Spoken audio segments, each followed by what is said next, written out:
Good evening, everyone. I want to start with a quick pop quiz. No pressure. This isn't graded. Raise your hand if you remember Nelson Mandela dying in prison during the 1980s. Keep them up if you remember the children's books being called Berenstain Bears with an EIN. And one more. Who here is absolutely certain Darth Vader said, "Luke, I am your father"?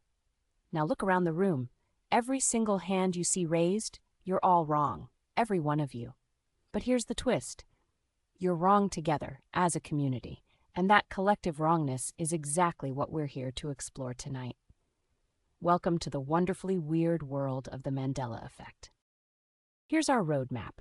First, we'll go back to 2009 and meet the paranormal researcher who accidentally named an entire psychological phenomenon. Then we'll define what a collective false memory actually is and why it's way more interesting than just forgetting something. After that comes the fun part. We're going to test your memory against some of the most famous Mandela Effect examples in pop culture.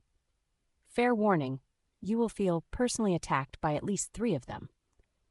Then we'll look at what cognitive science has to say about all of this, and we'll close with the question that launched 1,000 Reddit threads.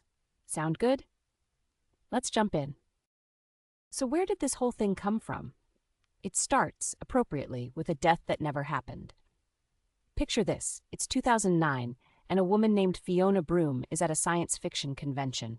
She gets into a conversation about Nelson Mandela, and she mentions how sad it was when he died in prison in the 1980s. Everyone around her nods. They remember it too, the news reports, the funeral, the speeches. Except Fiona Broome then discovers something that stopped her cold. Nelson Mandela was very much alive.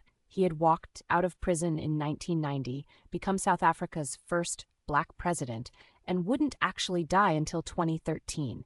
She was remembering something that simply never happened. And she wasn't alone. Let's dig deeper into Broome's story.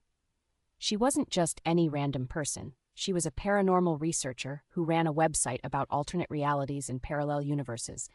So when she discovered this shared false memory, her mind didn't go to psychology.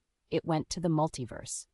She proposed that maybe, just maybe, all these people were remembering correctly, but from a different timeline where Mandela actually did die in prison.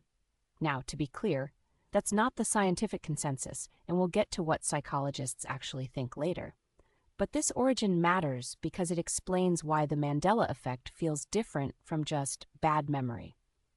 From day one, it was wrapped in mystery, in the thrilling possibility that reality might be less solid than we think.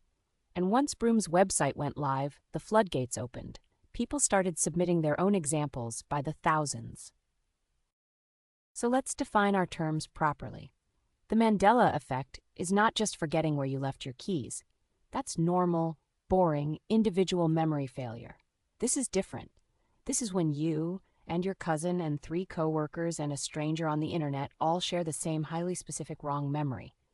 You can describe it in detail. You can picture it. You would swear on your grandmother's grave that it's true.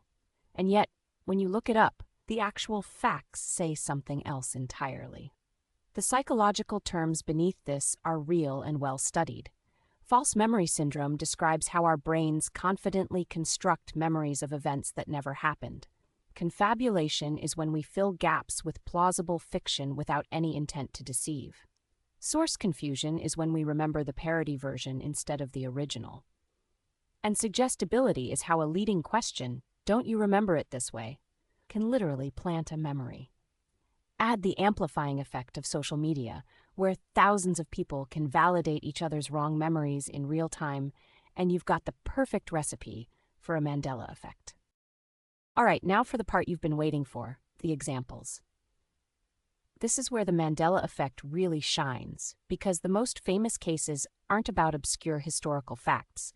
They're about the movies we grew up watching, the cereal boxes on our breakfast tables, the cartoon characters we drew in our school notebooks. They're intimate, they're nostalgic, and they're wrong. So get ready, because I'm about to take a sledgehammer to some of your most cherished childhood memories. And I want you to pay attention to your emotional reaction when I tell you these things. That little jolt of no, that can't be right.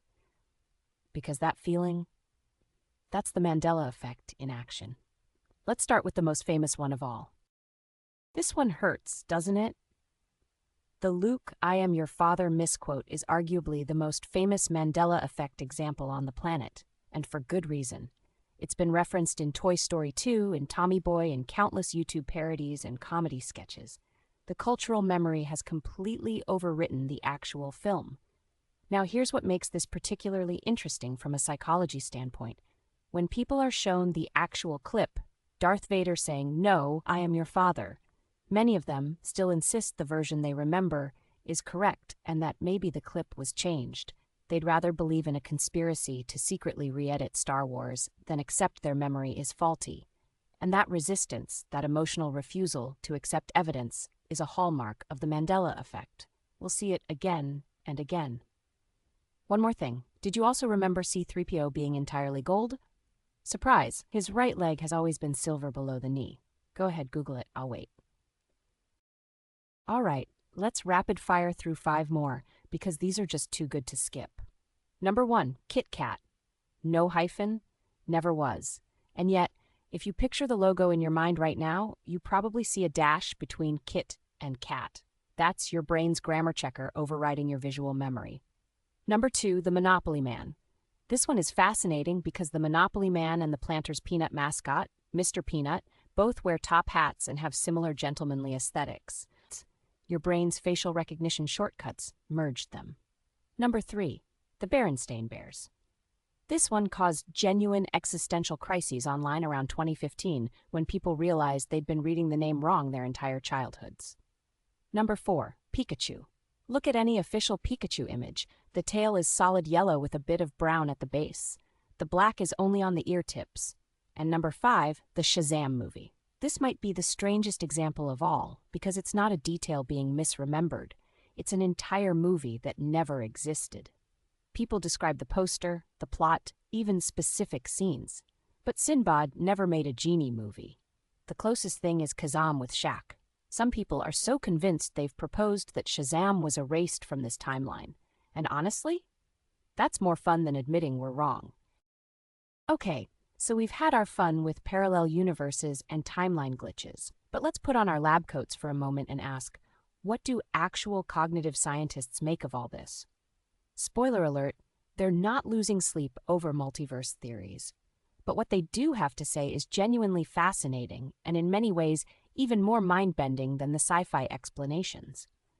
Because the real story of the Mandela Effect isn't about reality being broken. It's about how your brain constructs your entire experience of reality, every second of every day, and gets away with some pretty spectacular errors without you ever noticing. Let's walk through the 4 psychological mechanisms that explain why millions of strangers all make the exact same memory mistakes.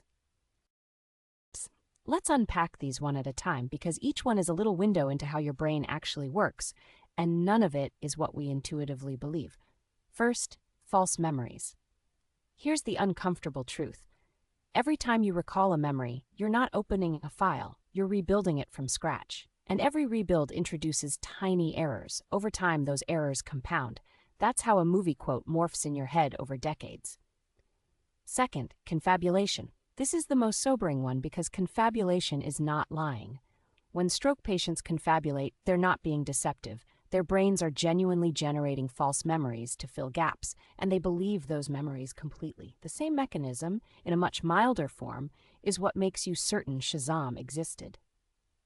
Third, suggestibility. The psychologist Elizabeth Loftus famously demonstrated this. She could get people to remember being lost in a shopping mall as a child, an event that never happened, just by having a family member suggest it. Now imagine what happens when thousands of Reddit users all suggest the same false memory to each other. And fourth, source confusion. Your brain stores Darth Vader saying, "Luke, I am your father," but it came from Tommy Boy doing a parody of Star Wars, not from Star Wars itself. Over time, the source tag falls off and the memory floats into the real category. When YouGov ran their poll in 2022, the results were stunning. Depending on the example, a significant chunk of Americans confidently chose the wrong version. This is universal. It's human.